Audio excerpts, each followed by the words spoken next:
سلامتی ہے ان آنکھوں پہ جو ہدایت پہ نظریں جمائے بیٹھی ہیں، ان کانوں پہ جو ذکر خیر کے منتظر رہتے ہیں، اور ان قدموں پہ جو ہدایت کی راہ پہ گامزن ہیں۔ کہا جاتا ہے کہ اللہ تعالیٰ نے اسلامی ریاست کے سربراہ کا ایک دینی منصب ہے جو مقرر کر دیا۔ یہ اصطلاح بھی دینی اصطلاح ہے اور یہ منصب بھی اللہ کے پیغمبر نے مقرر کیا ہے۔ کہا جاتا ہے کہ قرآن مجید میں بھی، حدیث میں بھی اس کا ذکر ملتا ہے۔ میں چاہوں گا کہ علماء کا استدلال 3 حصوں میں سٹیپ بائی سٹیپ ہم سب کی خدمت پیش کروں۔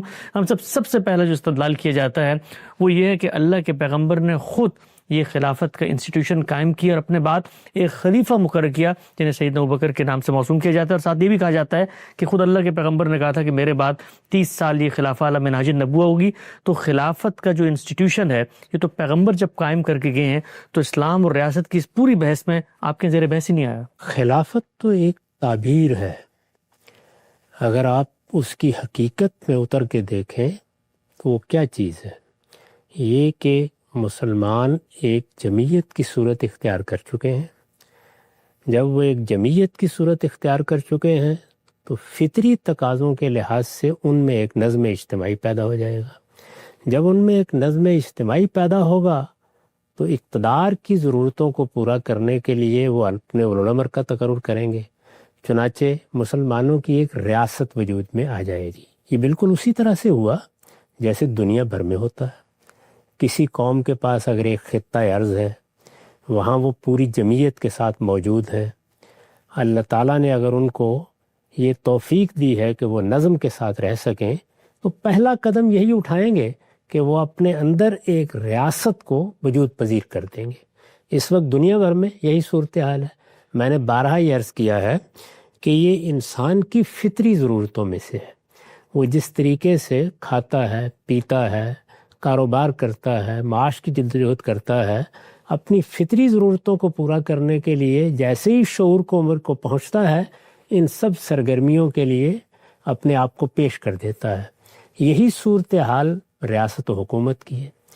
جب بھی لوگ جمع ہوں گے، کسی ایک جگہ موجود ہوں گے، ان کی فطری ضرورت یہ ہے کہ ان میں امن قائم ہو، ان میں کوئی شخص ایک دوسرے کی عزت آبرو کے خلاف کسی زیادتی کا ارتکاب نہ کرے، لوگوں کے حقوق تلف نہ ہوں اور کسی کی جان مال آبرو کو کوئی خطرہ لاحق نہ ہو۔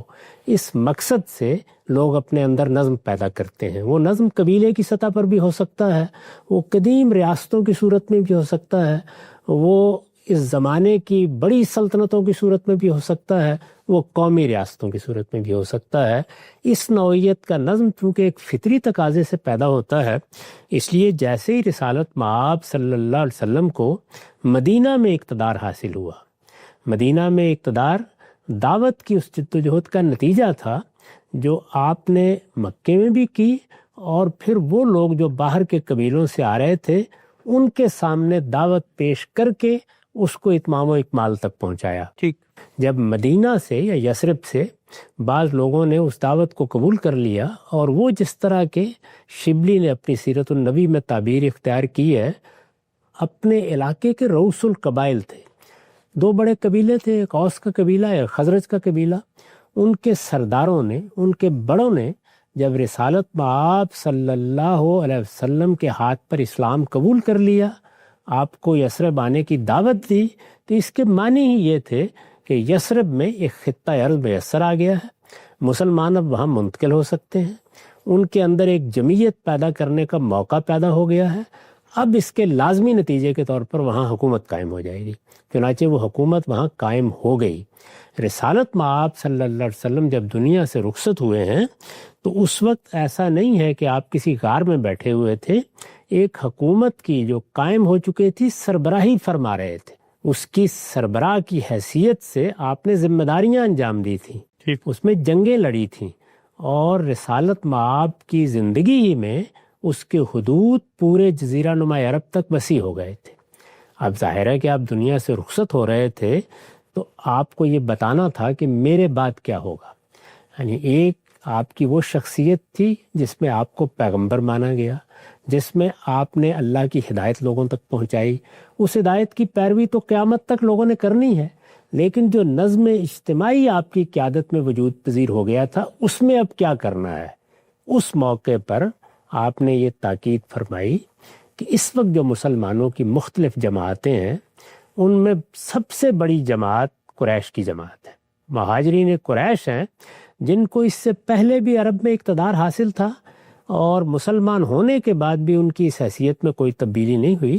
اس لیے میرے بعد اقتدار قریش کو منتقل ہو جائے گا. یعنی انصار کے مقابلے میں آپ نے قریش کو ترجیح دی اور اس کی وجہ یہ بتائی کہ الناس تبع لقریش، لوگ قریشی کی پیروی کرتے ہیں، سیاسی معاملات میں وہ انہی کو اپنا رہنما اور قائد سمجھتے ہیں. مسلمہم لمسلمہم وکافرہم لکافرہم، یعنی اس سے پہلے یہ کفر میں تھے، ان کی یہی حیثیت اس وقت بھی مانی جاتی تھی. اب یہ مسلمان ہو گئے ہیں تو ان کی یہی حیثیت مسلمان بھی مان رہے ہیں. لہٰذا ایک جماعت کی حیثیت سے مسلمانوں میں اقتدار قریش کے پاس ہوگا. یہ فیصلہ آپ نے فرما دیا. جب یہ فیصلہ فرمایا اور اس فیصلے کے لازمی نتیجے کے طور پر سقیفہ میں سیدنا صدیق کو مسلمانوں کا امام منتخب کر لیا گیا، مسلمانوں کا حکمران منتخب کر لیا گیا.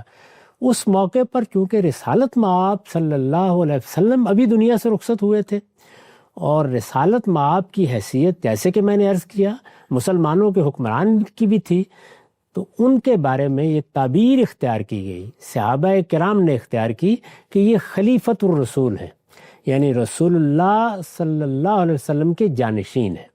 یہ عربی زبان کا ایک عام لفظ ہے جو انہوں نے جانشین کے معنی میں استعمال کیا ہے. قرآن مجید میں بھی یہ لفظ اسی مفہوم میں آیا ہے. اس کے دو اور معنی بھی ہیں. یہ نائب کے معنی میں استعمال ہو جاتا ہے، یہ بادشاہ اور صاحب اقتدار کے معنی میں استعمال ہو جاتا ہے. تو رسالت مآب صلی اللہ علیہ وسلم نے جس جگہ کو خالی کیا تھا، یعنی پیغمبر کی حیثیت سے نہیں، مسلمانوں کے امام کی حیثیت سے، اس جگہ پر کون بیٹھا؟ سیدنا صدیق. تو ان کو خلیفۃ الرسول کہا گیا، جیسے کہ عربی زبان میں یہ تعبیر اختیار کی جا سکتی ہے.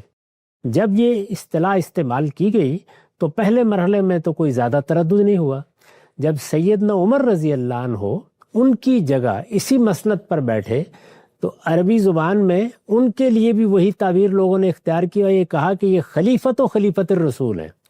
سیدنا عمر نے جب یہ دیکھا کہ یہ تو معاملہ بہت دور جائے گا، یعنی خلیفۃ و خلیفۃ ہی ہوتا رہے گا، تو انہوں نے فرمایا کہ اس سے بہتر یہ ہے کہ ہم امیر المومنین کا لفظ اختیار کر لیں. چنانچہ اس کے بعد مسلمانوں کے حکمران کے لیے امیر المومنین کا لفظ اختیار کر لیا گیا. اس طرح یہ بات بالکل واضح ہو گئی کہ نہ یہ کوئی دینی اصطلاح تھی، نہ پیغمبر کا قائم کردہ کوئی منصب تھا. دنیا میں جیسے حکومتیں قائم ہوتی ہیں اسی طرح حکومت قائم کرنے کا موقع ملا تو مسلمانوں نے بھی حکومت قائم کی. اسی طریقے سے رسالت مآب صلی اللہ علیہ وسلم نے پیغمبر کی حیثیت سے بھی اور مسلمانوں کے حکمران کی حیثیت سے بھی اپنی ذمہ داریاں انجام دیں. جب آپ اللہ تعالیٰ کے بنائے ہوئے قاعدے کے مطابق دنیا سے رخصت ہوئے تو جس طرح جانشین مقرر کیے جاتے ہیں اسی طرح آپ کا جانشین مقرر کیا گیا. اس جانشین کو اگر ہم ہوتے تو رسول اللہ کا جانشین کہتے اپنی زبان میں. انہوں نے عربی زبان میں اس کے لیے خلیفہ کا لفظ موجود تھا، وہ استعمال کیا. جب تک وہ لفظ موضوع رہا استعمال کیا، وہ ناموضوع ہوا تو اس کو تبدیل کر کے امیر المومنین کا لفظ اختیار کر لیا. یہ پس منظر ہے. اس کی بنیاد پر یہ بات کیسے کہی جا سکتی ہے کہ رسالت مآب صلی اللہ علیہ وسلم نے کوئی خصوصی نظام جس کو خلافت کہتے ہیں وہ قائم کیا تھا، یا رسالت مآب صلی اللہ علیہ وسلم نے مسلمانوں کی حکومت کا نظم خلافت کے نام سے ان کو دیا تھا. یہ بالکل اسی طریقے سے ہوا جیسے دنیا بھر میں یہ معاملات ہوتے ہیں، جیسے اب بھی ہوں گے. مسلمانوں کا حکمران دنیا سے رخصت ہوگا تو کوئی شخص اس کا جانشین ہوگا. وہ جانشینی کیسے ہونی ہے اس کے لیے کوئی دستور بھی ہو سکتا ہے، وہ کوئی ولایت عہد کا طریقہ بھی ہو سکتا ہے جو دنیا میں رائج طریقے ہیں. اسی طرح سے جیسے کہ قرآن نے ہدایت کی تھی کہ امرہم شورا بینہم، مسلمانوں نے جب اپنا حکمران منتخب کیا تو اس کے لیے یہ لفظ استعمال کیا. اس کی ناموضوعیت واضح ہو گئی تو دوسرا لفظ اختیار کر لیا. نقطہ بالکل واضح ہو جاتا ہے. اچھا ہم صاحب ایک ضمنی سی پہلو ذرا اس پہلے استدلال پہ بیان کیجیے کہ ارشاد محمد صلی اللہ علیہ وسلم کی نسبت سے آتا ہے کہ میرے بعد 30 سال تک خلافہ علی منہاج النبوہ ہوگا، تو ابھی یہ خلافت علی منہاج النبوہ یہ تو ایک تعبیر سی معلوم ہوتی ہے نا؟ اس میں آپ نے یہ بتایا کہ میں نے جس طریقے سے حکومت کی ہے میرے جانشین بھی اسی طریقے سے حکومت کریں. اچھا، اس روایت پر میں اس وقت گفتگو نہیں کرتا کہ اس کی سند کی کیا نوعیت ہے، یہ کتنی قابل اعتماد ہے، اس پر بہت کچھ جرح ہیں آپ جانتے ہیں. میں اس پوری بات کو اسی طرح قبول کر کے یہ کہتا ہوں کہ اس میں رسالت مآب صلی اللہ علیہ وسلم نے خود علی منہاج النبوہ کے الفاظ استعمال کیے اور اس طرح یہ بتایا کہ خلافت تو جانشینی ہے، وہ کسی بھی شخص کو حاصل ہو سکتی ہے. میرے بعد یہ جانشینی ان لوگوں کو حاصل ہوگی جو اپنی ذمہ داریاں پیغمبر کے قائم کردہ طریقے کے مطابق ادا کریں گے. اسی کو عربی زبان میں علی منہاج النبوہ کہا جاتا ہے اور اسی پہلو کو سامنے رکھ کر بعد میں ہم نے راشدہ کی تعبیر اختیار کی. یعنی خود اپنی ذات میں خلافت کوئی دینی یا مذہبی چیز نہیں ہے. علی منہاج النبوہ یا راشدہ کے الفاظ اسی لیے اضافہ کیے جاتے ہیں. راشدہ کا مطلب یعنی جو ہدایت پر ہے، جس نے رشد کو اختیار کر لیا ہے، نیکی اور خیر کو اختیار کر لیا ہے. جب اس طرح کی حکومت قائم کی گئی تو اس کو خلافت راشدہ کہا گیا. یا وہ پیغمبر کے طریقے کی پیرو ہے تو اسے علی منہاج النبوہ کہا گیا. یہ اضافے خود بتا رہے ہیں کہ لفظ خلافت میں کوئی دینی مفہوم موجود نہیں ہے، وہ عربی زبان کا ایک عام لفظ ہے.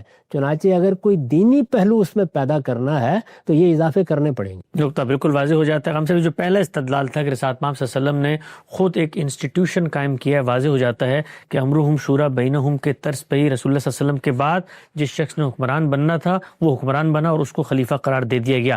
اچھا، ہم سب آگے بڑھاتے ہیں سلسلہ گفتگو کو.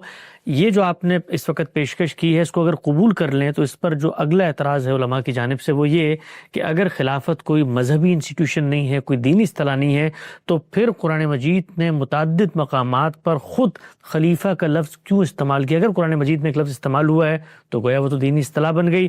سورہ بقرہ میں آتا ہے، سورہ صاد میں آتا ہے، اس طرح سورہ نور کے اندر آتا ہے انی جاعل فی الارض خلیفہ ہے.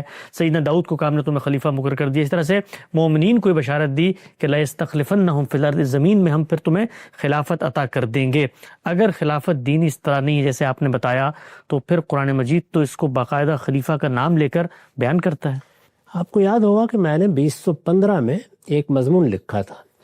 اس میں میں نے یہ بتایا تھا کہ اسلام اور ریاست کے باہمی تعلق کو کس نظر سے دیکھنا چاہیے. اسلام اور ریاست ایک جوابی بیانیہ کے زیر عنوان یہ مضمون لکھا گیا تھا.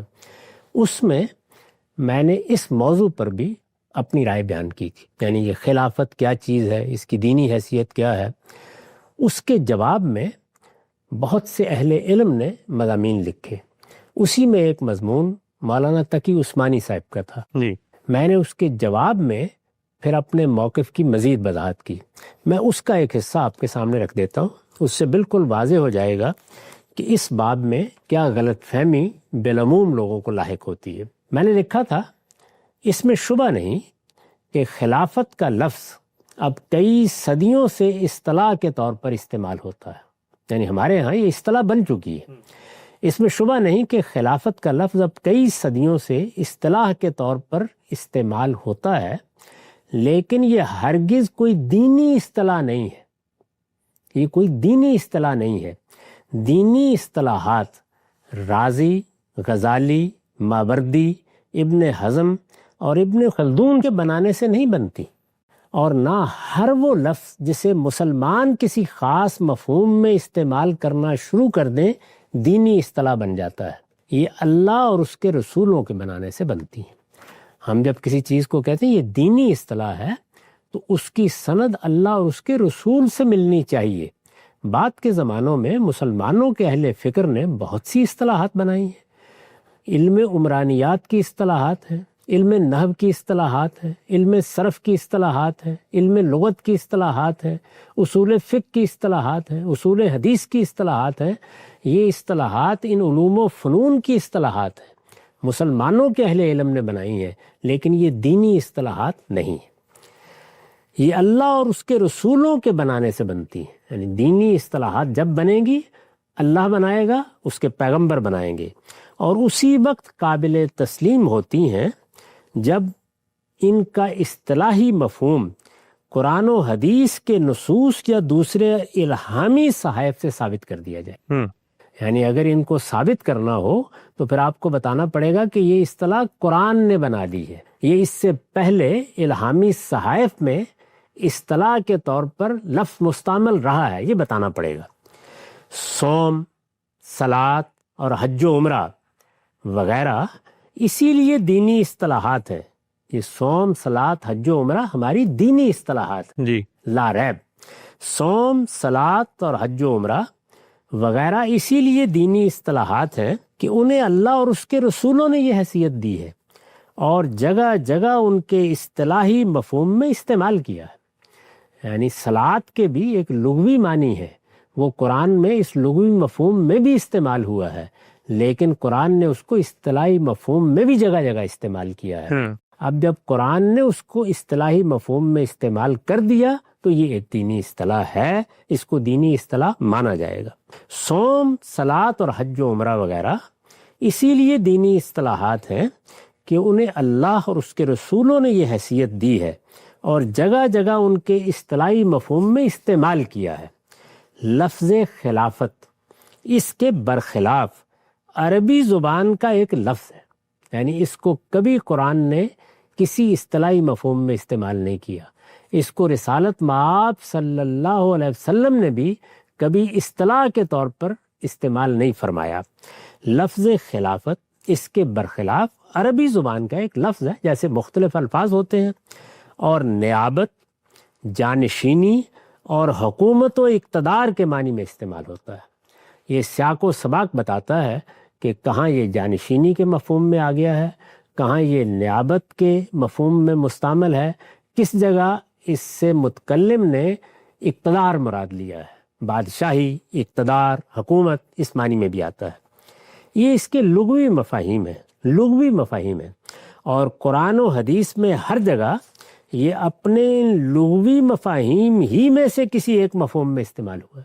پورا قرآن کسی بھی اصطلاحی مفہوم میں اس کے استعمال سے خالی ہے، لٹرل میننگ ہے۔ یہ ہر جگہ لغوی مفہوم میں استعمال ہوا ہے۔ چنانچہ قرآن کی جو آیات خلیفہ اور خلافت کے الفاظ کو ان کے ترجمے میں بین ہی قائم رکھ کر لوگوں کو یہ باور کرانے کے لیے پیش کی گئی ہیں کہ قرآن نے یہ لفظ کسی خاص اصطلاحی مفہوم میں استعمال کیا ہے، انہیں کسی مستند ترجمے یا تفسیر میں دیکھ لیجئے، حقیقت اس طرح واضح ہو جائے گی کہ آپ کے پاس بھی تبصرے کے لیے کوئی الفاظ باقی نہیں رہیں گے، جس طرح کہ میرے ناقدین میں سے ایک صاحب علم کے پاس نہیں رہے۔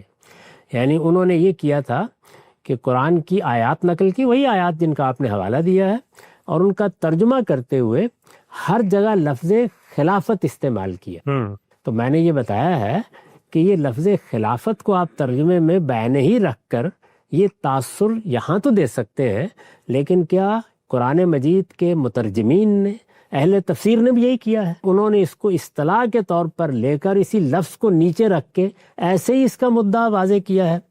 میں یہاں دو جلیل القدر علماء کے تراجم پیش کیے دیتا ہوں، ملاحظہ فرمائیے۔ سورہ بقرہ کی آیت 30 شاہ عبد القادر کا ترجمہ ہے، اور جب کہا تیرے رب نے فرشتوں کو مجھ کو بنانا ہے زمین میں ایک نائب، انی جاعل فی الارض خلیفہ، انی جاعل فی الارض خلیفہ، تو دیکھیے انہوں نے ترجمہ کیا کیا؟ نائب۔ اس کے بعد مولانا محمود الحسن کا ترجمہ ہے، اور جب کہا تیرے رب نے فرشتوں کو کہ میں بنانے والا ہوں زمین میں ایک نائب، انہوں نے وہی ترجمہ کیا۔ اب سورہ صاد پر آ جائیے، آیت 38 ہے۔ شاہ عبد القادر کا ترجمہ ہے، اے داؤد ہم نے کیا تجھ کو نائب ملک میں، سو تو حکومت کر لوگوں میں انصاف سے۔ یعنی انا جعلنا کا خلیفتاً فی الارض کو انہوں نے اس طرح ادا کیا، اے داؤد ہم نے کیا تجھ کو نائب ملک میں، تو حکومت کر لوگوں میں انصاف سے۔ مولانا محمود الحسن کا ترجمہ ہے، اے داؤد ہم نے کیا تجھ کو نائب ملک میں، سو تو حکومت کر لوگوں میں انصاف سے۔ یعنی انہوں نے بینے ہی اسی ترجمے کو اختیار کر لیا ہے۔ اب سورہ نور میں دیکھیے، جہاں استخلاف کی آیت ہے، اس کا کیا ترجمہ کیا ہے لوگوں نے؟ شاہ عبد القادر کا ترجمہ ہے، وعدہ دیا اللہ نے جو لوگ تم میں سے ایمان لائے ہیں اور کیے ہیں انہوں نے نیک کام، البتہ پیچھے حاکم کرے گا ان کو ملک میں۔ یعنی یہاں ترجمہ کیا کیا؟ حاکم کرے گا ان کو ملک میں جیسا حاکم کیا تھا ان سے اگلوں کو، ٹھیک کما استخلف الذین من قبلکم۔ مولانا محمود الحسن کا ترجمہ ہے، وعدہ کر لیا اللہ نے ان لوگوں سے جو تم میں سے ایمان لائے ہیں اور کیے ہیں انہوں نے نیک کام، البتہ پیچھے حاکم کرے گا ان کو ملک میں جیسا حاکم کیا تھا ان سے اگلوں کو۔ یہ تینوں مقامات کے تراجم میں نے سامنے رکھ دیے تھے، اور پھر لکھا تھا نائب اور حاکم کے الفاظ ان آیتوں میں خلیفہ اور استخلاف کا ترجمہ ہے۔ یعنی مترجمین نے کیا کیا ہے؟ ایک جگہ اس کا ترجمہ کیا ہے نائب، دوسری جگہ کیا ہے حاکم۔ میں پہلے عرض کر چکا کہ یہ 3 معنی میں استعمال ہوتا ہے، یعنی لغوی لحاظ سے اس کا ترجمہ جانشین بھی ہو سکتا ہے، حاکم بھی ہو سکتا ہے، اور صاحب اقتدار بھی ہو سکتا ہے، جس کو حاکم کے لفظ سے یہاں انہوں نے بیان کیا ہے۔ نائب اور حاکم کے الفاظ ان آیتوں میں خلیفہ اور استخلاف کا ترجمہ ہے، اور صاف واضح ہے کہ اپنے اندر کوئی دینی مفہوم نہیں رکھتے۔ نائب، جانشین، حاکم، ان میں کوئی دینی مفہوم نہیں ہے۔ نائب اور حاکم کے الفاظ ان آیتوں میں خلیفہ اور استخلاف کا ترجمہ ہے، اور صاف واضح ہے کہ اپنے اندر کوئی دینی مفہوم نہیں رکھتے، الا یہ کہ کوئی شخص یہ دعویٰ کرنے کا حوصلہ کر لے کہ عربی زبان کا ہر وہ لفظ جو قرآن میں استعمال کیا گیا ہو دینی اصطلاح بن جاتا ہے۔ یعنی یہ دعویٰ کر کے کوئی آدمی یہ بات کہہ سکتا ہے، ورنہ عربیت کی روح سے زبان کے اسالیب کو سامنے رکھ کر کوئی آدمی بھی یہ بات کہنے کی جسارت نہیں کر سکتا۔ یہی صورتحال احادیث و آثار کی ہے، ان میں بھی لفظ خلافت اور اس کے تمام مشتقات انہی مفاہیم میں استعمال کیے گئے ہیں جو اوپر بیان ہوئے ہیں۔ یعنی خواہ لفظ خلیفہ استعمال ہوا ہے، خواہ خلافت ہوا ہے، خواہ استخلاف ہوا ہے، وہ انہی تینوں مفاہیم میں سے کسی مفہوم میں ہے۔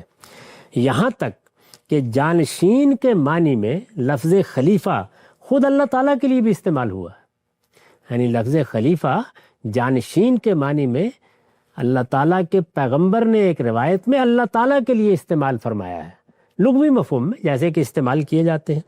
یہی سبب ہے کہ ہدایت یافتہ حکومت یا نبوت کے طریقے پر حکومت، وہی علی منہاج النبوہ یا راشدہ، یہی سبب ہے کہ ہدایت یافتہ حکومت یا نبوت کے طریقے پر حکومت جیسے مدعا کو ادا کرنا مقصود ہو تو اس کے لیے یہ لفظ تنہا کافی نہیں ہوتا۔ دینی اصطلاح ہوتا تو تنہا کافی تھا، یہ لفظ تنہا کافی نہیں ہوتا، بلکہ اس کے ساتھ راشدہ اور علی منہاج النبوہ جیسی تعبیرات کا اضافہ کرنا پڑتا ہے۔ ہمارے علماء نے اسی طرح کی تعبیرات کو مقدر مان کر خلافت کو ایک اصطلاح بنایا ہے، علماء نے بنایا ہے۔ اس لحاظ سے یہ مسلمانوں کے علم سیاست اور عمرانیات کی ایک اصطلاح تو یقیناً ہو سکتی ہے، جیسے فقہ، کلام، حدیث اور اس طرح کے دوسرے علوم کی اصطلاحات ہیں، مگر دینی اصطلاح نہیں ہو سکتی۔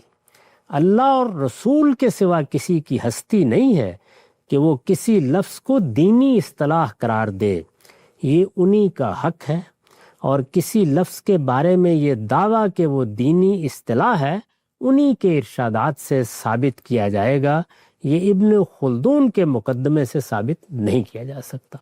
کیونکہ ان لوگوں کے حوالے دیے گئے تھے تو اس لیے میں نے یہ بتایا ہے کہ ابن خلدون ہوں یا غزالی ہوں یا کوئی اور بڑے سے بڑا عالم وہ اصطلاح بنا سکتا ہے، لیکن وہ اصطلاح اس علم کی اصطلاح ہوگی، وہ مسلمانوں میں رائج ایک اصطلاح قرار دی جائے گی، اس کو دینی اصطلاح نہیں کہا جا سکتا۔ دینی اصطلاحات اللہ اور اس کے پیغمبر بناتے ہیں، اور وہ بناتے ہیں ان کے ارشادات سے ثابت ہوتی ہیں، تو اسی صورت میں ان کو دینی اصطلاح قرار دیا جاتا ہے۔ صاحب دوسرا نقطہ بھی بالکل واضح ہو جاتا ہے کہ قرآن مجید کی جن آیات سے استدلال کر کے کہا جاتا ہے کہ خلافت ایک دینی اصطلاح ہے، اس پہ غامدی صاحب کا جواب سامنے آ چکا ہے۔ ہم صاحب ایک آخری چیز وہ یہ ہے کہ اگر یہ دونوں باتیں آپ کی مان لیں تو علماء کا یہ کہنا ہے کہ پھر کیا وجہ ہے کہ رسالت پاک صلی اللہ علیہ وسلم نے متعدد احادیث میں پورے مسلمانوں کی جمعیت میں ایک خلیفہ کی بات کیے، گویا پوری دنیا میں صرف ایک خلیفہ ہوگا۔ چند روایتیں میں آپ کی خدمت میں پیش کرتا ہوں، اس کا بھی آپ جواب دیں۔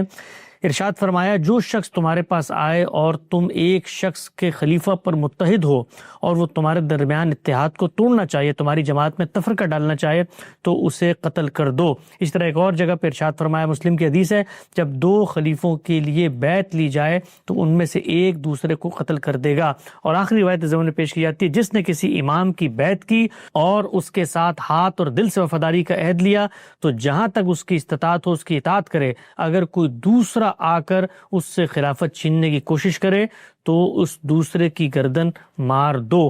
اگر یہ پوری کی پوری بات جو آپ نے بیان کی وہ درست ہے تو پھر اللہ کے پیغمبر کہہ رہے ہیں ایک خلیفہ ہونا چاہیے، اس کا مطلب خلافت کے بارے میں کچھ دینی ہدایت تو آ گئی سامنے۔ یہ روایات اس وقت بھی پیش کی گئی تھیں جب علماء نے میرے نقطہ نظر پر تنقید کی۔ ان کے بارے میں کچھ کہنے سے پہلے میں یہ عرض کرنا چاہوں گا کہ یہ میری بھی آرزو ہو سکتی ہے، آپ کی بھی آرزو ہو سکتی ہے کہ مسلمانوں کی ایک حکومت دنیا میں قائم ہو جائے۔ ہم یہ دیکھ رہے ہیں کہ 50 ریاستوں نے مل کر ریاستہائے متحدہ امریکہ کو قائم کیا ہے۔ جی، ہمارے یہاں بھی 57 کے قریب ممالک ہیں، انڈونیشیا سے لے کر مراکش تک۔ اگر وہ سب ایک حکومت کی صورت اختیار کر لیتے ہیں تو اس سے زیادہ اچھی بات کیا ہو سکتی ہے؟ ٹھیک۔ اس کے لیے لوگ اگر جدوجہد کرتے ہیں یا توجہ دلاتے ہیں یا اس کے کوئی منصوبے پیش کرتے ہیں تو ان کا خیر مقدم ہی ہونا چاہیے۔ آپ کے علم میں ہوگا کہ ہندوستان کے ایک جلیل القدر عالم مولانا وحید الدین خان نے اس کے لیے ایک نہایت قابل عمل تجویز پیش کی تھی۔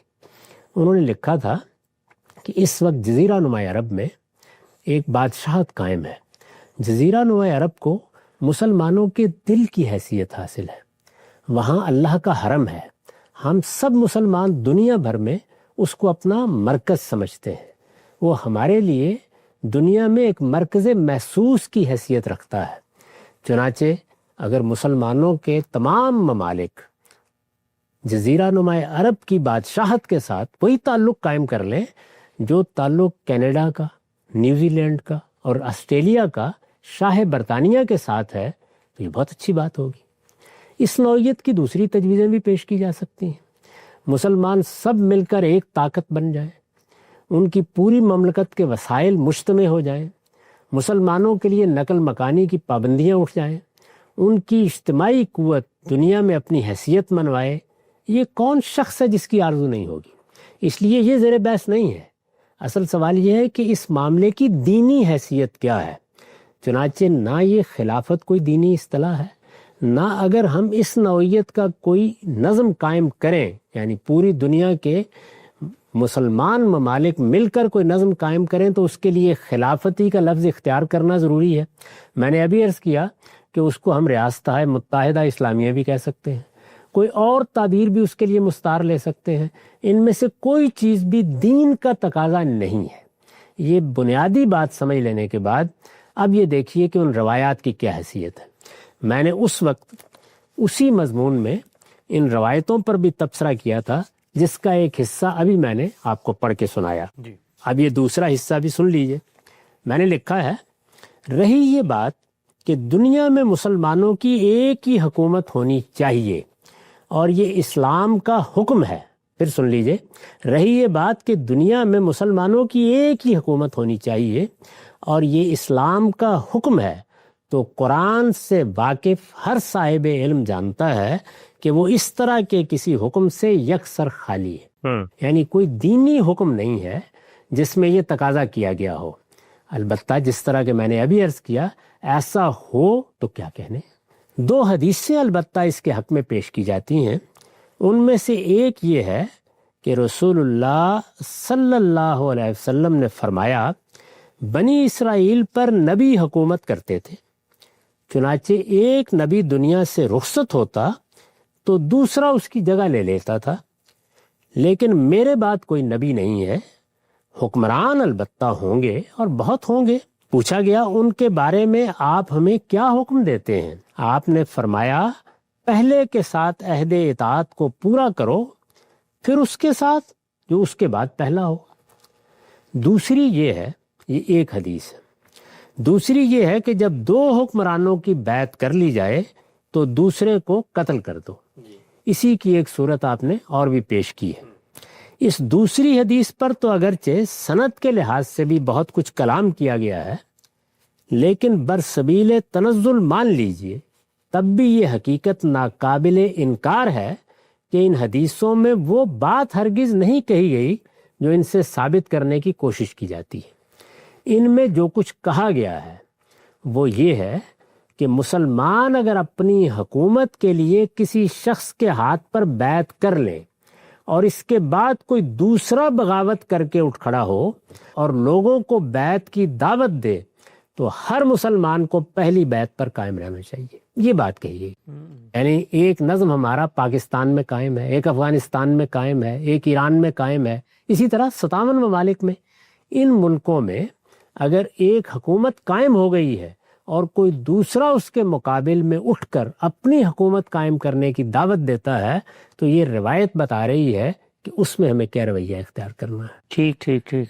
ان میں جو کچھ کہا گیا ہے وہ یہ ہے کہ مسلمان اگر اپنی حکومت کے لیے کسی شخص کے ہاتھ پر بیعت کر لیں اور اس کے بعد کوئی دوسرا بغاوت کر کے اٹھ کھڑا ہو اور لوگوں کو بیعت کی دعوت دے تو ہر مسلمان کو پہلی بیعت پر قائم رہنا چاہیے۔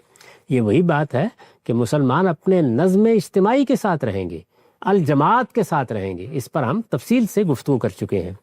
نیز یہ کہ اگر دوسرا اپنی حکومت کا اعلان کر دے، یعنی ایک حکومت قائم ہو گئی، ایک شخص نے بغاوت کی اور اپنی حکومت کا اعلان کر دیا، نیز یہ کہ اگر دوسرا اپنی حکومت کا اعلان کر دے اور کچھ لوگ اس کی بیعت بھی کر لیں تو اس کو قتل کر دیا جائے۔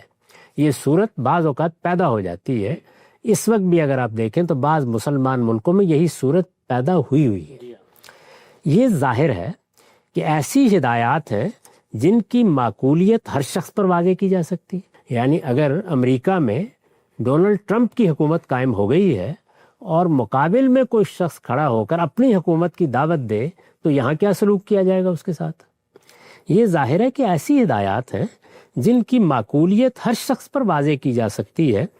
چنانچہ رسول اللہ صلی اللہ علیہ وسلم کے دنیا سے رخصت ہو جانے کے بعد جب انصار میں سے ایک شخص نے یہ تجویز پیش کی کہ انصار اور مہاجرین دونوں میں سے ایک ایک حکمران بنا لیا جائے تو سیدنا عمر نے اسی اصول پر فرمایا کہ یہ تو ایک نیام میں دو تلواریں ہو جائیں گی، اور صدیق اکبر رضی اللہ عنہ نے بھی اس موقع پر لوگوں کو متنبہ کیا کہ ایک ہی مملکت میں دو حکمران نہیں ہو سکتے۔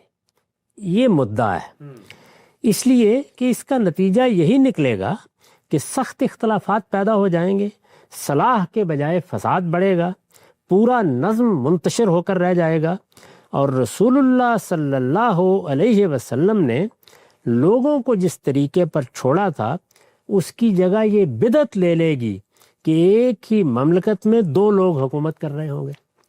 ان روایتوں کی نسبت، دونوں روایتوں کی، ان روایتوں کی نسبت اگر خدا کے پیغمبر کی طرف صحیح ہے تو آپ نے جو کچھ فرمایا وہ یہی تھا۔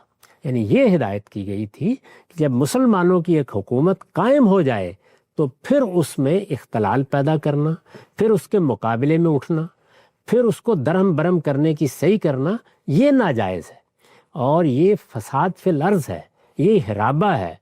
جو لوگ اس کا ارتکاب کریں انہیں موت کی سزا دی جا سکتی ہے، یہ فرمایا تھا آپ نے۔ ان سے یہ بات کسی منطق سے بھی برآمد نہیں کی جا سکتی کہ اسلام نے اپنے ماننے والوں کو دنیا میں ایک ہی حکومت قائم کرنے کا حکم دیا ہے۔ یعنی یہ ان روایات میں بات سرے سے بیان ہی نہیں ہوئی۔ جو حکومت بھی قائم ہو جائے اس حکومت میں کوئی انتشار پیدا نہیں کرنا چاہیے، ٹھیک، اس میں بغاوت اور مفارقت کا طریقہ اختیار نہیں کرنا چاہیے۔ وہ الجماعت ہے، اس کے ساتھ رہنا چاہیے۔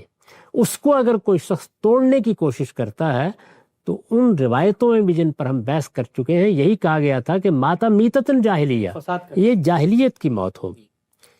ان سے یہ بات کسی منطق سے بھی برآمد نہیں کی جا سکتی کہ اسلام نے اپنے ماننے والوں کو دنیا میں ایک ہی حکومت قائم کرنے کا حکم دیا ہے، اور اسلام کے داعی اگر کبھی امریکہ، برطانیہ یا دنیا کے کسی دوسرے ملک میں لوگوں کی اکثریت کو مشرف با اسلام کرنے میں کامیاب ہو جائیں تو ان احادیث و آثار کی روح سے وہ اپنے ملک میں اپنی الگ حکومت قائم نہیں کر سکتے، اور اگر کریں گے تو گناہ گار ہوں گے، جس طرح کہ اس وقت 50 کے قریب ممالک کے مسلمان ہو رہے ہیں۔